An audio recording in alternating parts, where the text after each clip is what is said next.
এই যে হাঁসের মাংস, হাঁসের মাংস এই জায়গায় ভিজে রাখা হয়েছে। আরও রান্না করা হবে দেশি মুরগির মাংস।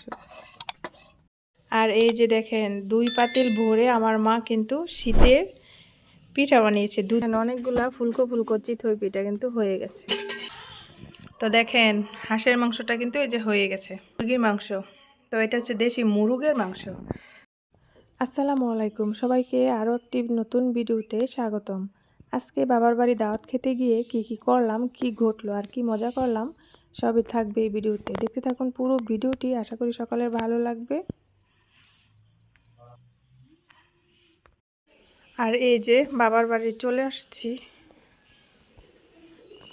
তো শীতের দিনের দাওয়াত খেতে চলে আসলাম বাবার বাড়ি। তো এই যে আমার মা নামাজ পড়ছে, নামাজ পড়ে এই জায়গায় কিন্তু জায়নামাজটা রেখে দিয়েছি। আর এই যে দেখেন 2 পাতিল ভরে আমার মা কিন্তু শীতের পিঠা বানিয়েছে। এই যে দুধ চিতই কিন্তু বানিয়ে ফেলেছে, আর আরও এক পাতিলে আছে এই যে। তো এটা থেকে খাওয়া হয়ে গেছে। এই যে দেখেন রান্না হবে এই যে হাঁসের মাংস। হাঁসের মাংস এই জায়গায় ভিজে রাখা হয়েছে। আরও আছে সাথে এই যে মুরগির মাংস, দেশি মুরগির মাংস। এই যে, তো এই যে হাঁসের মাংস আর হচ্ছে দেশি মুরগির মাংস, আরও এদিকে রান্না হচ্ছে সবজি। এই যে মুরগির মাংসটা দেখতে পাচ্ছেন, এটা কিন্তু আমার মার পালা মুরগের মাংস। তো এটা কিন্তু দেশি মুরগের মাংস। তো আমার মা হাঁস, মুরগি, কবুতর এগুলো কিন্তু পালে। তো ওই যে দেখেন এটা হচ্ছে মুরগের মাংস। তো মুরগের মাংসর পিসটা দেখে আপনারা সত্যিই বুঝতে পারছেন। তো এগুলা এখন কেটে ধুয়ে বেছে নিয়ে তারপর আমার মা কিন্তু রান্নাটা বসিয়ে দিবে। আর এগুলো হচ্ছে হাঁসের মাংস, এগুলো আমার মা আগেই প্রসেসিং করে রেখে দিয়েছিল, এখন রান্নাটা বসিয়ে দিবে। আর এই যে কবুতর, কবুতর কিন্তু খাবার খাচ্ছে। আর এই যে দেখেন ভিতরে কিন্তু বাচ্চা আছে, চিউ চিউ করতেছে। ও যে ভিতরে মনে হয়, ও যে না কোন পাশে, ওই পাশে মনে হয়।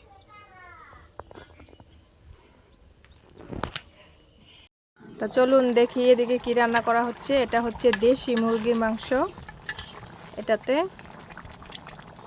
তারপর এদিকে আছে হাঁসের মাংস। এই যে আরও শুকাবে, সবে মাত্র বসানো হয়েছে। এই যে, আর এদিক দিয়ে দেখেন পিঠা, চিতই পিঠা বানানো। তো এই যে দেখেন ইতিমধ্যে কিন্তু পিঠা, এই যে দেখেন সুন্দর ফুলন্ত পিঠা, অনেক সুন্দর হচ্ছে পিঠাগুলা। তো হাঁসের মাংস যেহেতু রান্না করা হয়েছে সেজন্য কিন্তু আমার মা চিতই পিঠা বানায়। তো এই যে দেখেন,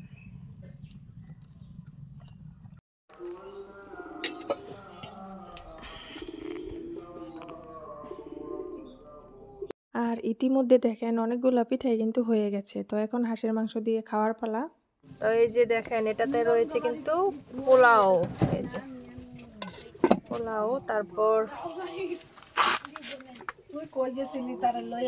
হচ্ছে চিতই পিঠা। আর ইতিমধ্যে দেখেন অনেকগুলা ফুলকো ফুলকো চিতই পিঠা কিন্তু হয়ে গেছে। দেখেন অনেক সুন্দর ফুলকো ফুলকো চিতই পিঠা। চলুন দেখি রান্নার কি অবস্থা, রান্না কতটুকু হইল। তো এই যে, তো দেখেন হাঁসের মাংসটা কিন্তু এই যে হয়ে গেছে। এটা হচ্ছে হাঁসের মাংস, আর এদিকে হচ্ছে দেশি মুরগির মাংস। তো এটা হচ্ছে দেশি মুরগের মাংস। তো একটা মুরগি একটা, মুরগ একটা, তো এটা হচ্ছে মুরগের মাংস। তো এই যে এটা, তারপর হচ্ছে সাথে হচ্ছে আরও সবজি, ফুলকপি, বিভিন্ন ধরনের সবজি দিয়ে কিন্তু এই সবজিটা রান্না করা হয়েছে। তো দেখেন হতে না হতেই কিন্তু খাওয়া অলরেডি হয়ে গেছে। তো এই সবজিটা কিন্তু খেতে অনেক মজা। তো আজকে এগুলো রান্না করা হয়েছে। ও সাথে হচ্ছে সাদা মূলা। তো এই মূলাটা আমার মা খুব পছন্দ করে, সেজন্য মার জন্য কেটেছি। তো এগুলো হচ্ছে আজকে রান্না বান্না। দুপুরে ও সাথে পোলাও আর সাদা ভাত এগুলো এখনও চুলায় রেখে এসেছি, যেহেতু শীতকাল ঠান্ডা হয়ে যাবে নয়তো।